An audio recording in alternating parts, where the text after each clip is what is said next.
Magandang araw mga kagabay, ngayon po September 15, 2025, araw po ng Lunes. Ako po si Father Marvin at ang ating ebanghelyo ay hango po sa ebanghelyo ni Juan 19 verse 25 to 27. Inilalarawan po sa ebanghelyo ang mahal na birhen na nakatayo sa paanan ng krus ng ating Panginoon.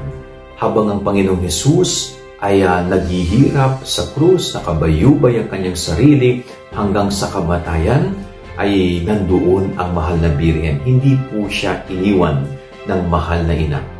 Napakaganda po itong larawan na ito at napakaganda rin ng kanyang message sa bawat isa sa atin.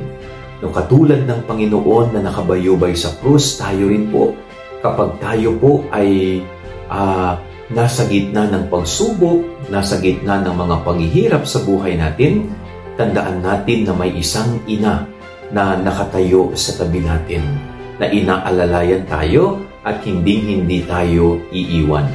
Walang iba kundi ang ating mahal na birhen. Palagi po siyang nandyan sa atin, no? Inaalalayan niya tayo sa lahat ng mga pagsubok at pagkadapa natin sa ating buhay.